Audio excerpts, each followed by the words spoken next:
Dans l'univers brutal des motards criminalisés du Québec, le nom de Giovanni Johnny Cassetta reste indissociable de la naissance d'un club devenu légendaire, le Rock Machine.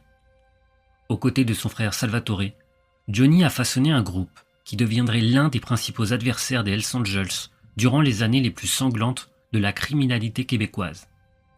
Second en commandement, stratège discret mais influent, il évoluait aussi à la croisée des mondes, celui des motards et celui de la mafia québécoise, où il comptait de nombreux alliés. C'est dans ces alliances de violence et de loyauté que s'est écrit le destin de Johnny Cassetta. Giovanni Cassetta voit le jour à Montréal en 1957, au cœur d'un Québec en pleine mutation. Avec son frère Salvatore, il grandit dans les ruelles du quartier Saint-Henri, un territoire dur marqué par l'influence des frères Dubois. Là-bas, les adolescents apprennent vite à survivre. Giovanni, lui, dira plus tard qu'il s'est élevé tout seul, livré à un monde où l'argent facile semblait être la seule voie de sortie. Très tôt, il choisit la route du crime organisé. En 1977, les deux frères passent à l'acte. Une intrusion dans un petit bar, l'espoir de vider des machines à cigarettes, et à la fin, seulement 300 $ trouvés. La police intervient, les serrant au piège. Dans la panique, Salvatore tente même d'attaquer un officier, un geste qui lui vaudra 2 ans de prison ferme. C'est dans ces années troubles qu'ils rejoignent tous les deux le SS Motor Cycle Club, une petite bande de motards qui se fait remarquer par son discours radical et ses ambitions. À sa tête, on retrouve déjà 2 noms marquants qui marqueront l'histoire criminelle du Québec, Salvatore Cassetta et Maurice Momboucher. Le SS attire l'attention jusqu'à être envisagé comme futur club support des Hells Angels, un signe de la montée en puissance des 2 hommes dans le milieu. Quand le SS Motor Cycle Club disparaît en 84, un choix décisif s'impose. Suivre les Hells Angels ou suivre une autre voie. Giovanni et Salvatore Cassetta, aux côtés de Paul Porter, décident de refuser l'invitation. Leur rupture avec les Hells se creuse encore plus en 85, après le massacre de Lennoxville. 5 membres haut placés des Hells exécutés par les leurs, une affaire sanglante qui secoue tout le crime organisé québécois. Dans l'ombre, beaucoup murmurent leur dégoût. Et Cassetta, proche d'une figure majeure de la famille mafieuse Rizzuto, voit cet acte comme une ligne rouge. On ne tue pas les siens. Boucher, lui, choisit l'autre camp et entre chez les Hells Angels. En 86, les frères Cassetta tournent la page. Avec quelques fidèles du SS, ils fondent le Rock Machine, un nouveau club prêt à s'imposer dans un Montréal en pleine recomposition criminelle. Boucher, lui, sort de prison la même année. Les frères tentent de l'amener dans l'aventure, mais il décline. Le Rock Machine établit son premier chapitre à Montréal et avance progressivement sur des territoires laissés vulnérables par le chaos interne des Hells Angels. Giovanni devient le bras droit armé du club, tandis que Salvatore en reste la figure dominante.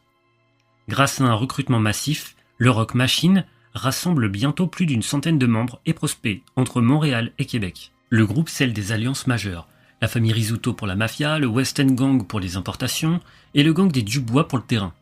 À la fin des années 80, l'organisation prospère. Les cargaisons de drogue entrent par le port de Montréal, négociées grâce au contact du West End Gang, puis redistribuées par les réseaux du Rock Machine. Le club devient un acteur incontournable du milieu, et malgré leur ascension rapide, la paix tient avec les Hells Angels. 2 raisons. L'amitié profonde entre Salvatore Cassetta et Maurice Boucher, et une menace silencieuse, mais bien réelle, la famille Rizzuto.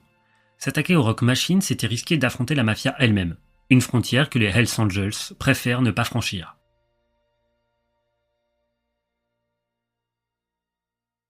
Quand le printemps 1992 s'ouvrit sur Montréal, Giovanni Cassetta ne se doutait pas que sa liberté touchait à sa fin. Les enquêteurs, qui suivaient depuis des mois les allées et venues du Rock Machine, finirent par l'arrêter avec 3 kilos de cocaïne. Une marchandise qui, à l'époque, valait déjà une fortune. L'année suivante, après avoir admis sa culpabilité, il fut condamné à 4 ans de prison. Mais l'étau ne se resserrait pas seulement sur lui. En 1994, c'est son frère Salvatore qui tombait à son tour, intercepté avec une cargaison colossale, 11 tonnes de cocaïne. Avec les 2 frères derrière les barreaux, l'équilibre fragile entre les gangs montréalais se fissurera. Maurice Momboucher, désormais figure montante des Hells Angels, saisit l'occasion. L'absence des Cassetta ouvrait la voie à une offensive totale. C'est ainsi que commença l'une des guerres criminelles les plus violentes de l'histoire du pays, la guerre des motards du Québec. 8 années d'attentats, de fusillades, de règlements de comptes et de vies innocentes brisées simplement parce qu'elles se trouvaient au mauvais endroit, au mauvais moment. Giovanni fut relâché début 97. À peine dehors, il retrouva son clan et reprit un rôle de direction au sein du Rock Machine. Claude Vézina, président national en titre, se retira et Giovanni prit la tête du club en pleine tempête. Mais son retour au sommet fut bref. Le 20 mai 1997, il tomba dans un piège soigneusement tendu. Un homme venu de Calgary voulait acheter 15 kilos de cocaïne. Giovanni se tourna vers un allié de longue date, Richard Matix du Western Gang, un homme habitué aux transactions massives. Le délai, toutefois, était trop serré. Matix ne put fournir que 9 kilos. Peu importait, l'affaire semblait conclue. Sauf que l'acheteur n'était pas un trafiquant mais un informateur. Lorsque les mules de la marchandise Frank Bonneville et Donald Weiss livrèrent le colis, la police les cueillit immédiatement. Matix, Bonneville et Weiss plaidèrent coupables. Giovanni, lui, paya beaucoup plus cher. Toujours en probation pour ses condamnations précédentes, il fut frappé en 1998 d'une nouvelle sentence, 9 ans de prison. Son vice-président Lambert tomba aussi et copant de 3 ans. Même sa sœur Maria et une complice, Suzanne Poudrier, furent condamnées à des peines conditionnelles. Les policiers saisirent alors plus de 4 millions de dollars d'actifs appartenant au Rock Machine. Et ce n'était pas fini. Derrière les barreaux, les enquêteurs fouillaient encore plus loin dans les finances du clan. Giovanni, qui n'avait jamais occupé d'emploi légal, fut reconnu coupable de blanchiment d'argent. 5 années supplémentaires furent ajoutées à sa peine.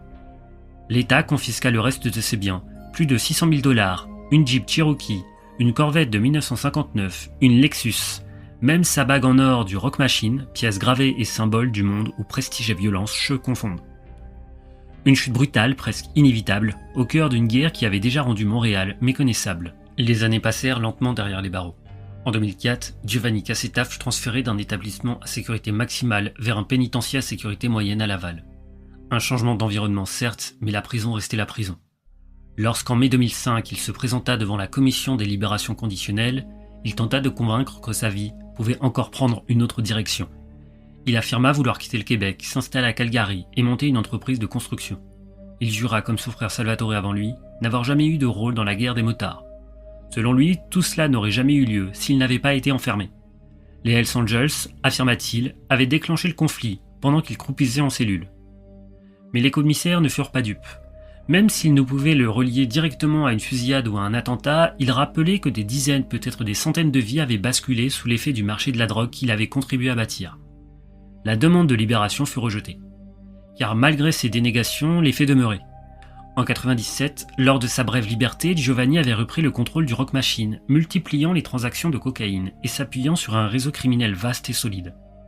Lorsqu'on l'interrogeait sur ses activités, il répondait qu'il n'avait cherché qu'à aider des amis, que revenir auprès du Rock Machine lui avait offert une forme de sécurité. Une manière maladroite d'admettre qu'il était resté malgré lui un pilier de l'ombre.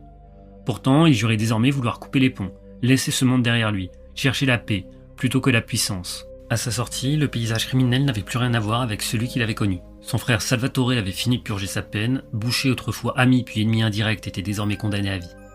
La guerre des motards était terminée, le sang avait séché, les ruelles s'étaient tues. Et surtout, le Rock Machine n'existait plus vraiment, absorbé par les bandidos, un mariage forcé auquel les frères Cassetta s'étaient fermement opposés. Salvatore choisit alors une voie inattendue, presque inimaginable, quelques années plus tôt. En 2005, il prêta serment chez les Hells Angels et grimpa rapidement les échelons, jusqu'à en devenir l'un des dirigeants majeurs au Québec. Giovanni, lui, suivit un autre chemin. En mai 2007, après tant d'années d'aller-retour entre espoir et enfermement, il obtient enfin une libération conditionnelle. Une sortie discrète, loin du tumulte qui avait autrefois façonné sa réputation. Une porte entrouverte vers une existence plus calme, peut-être même vers une rédemption que beaucoup n'auraient jamais imaginée.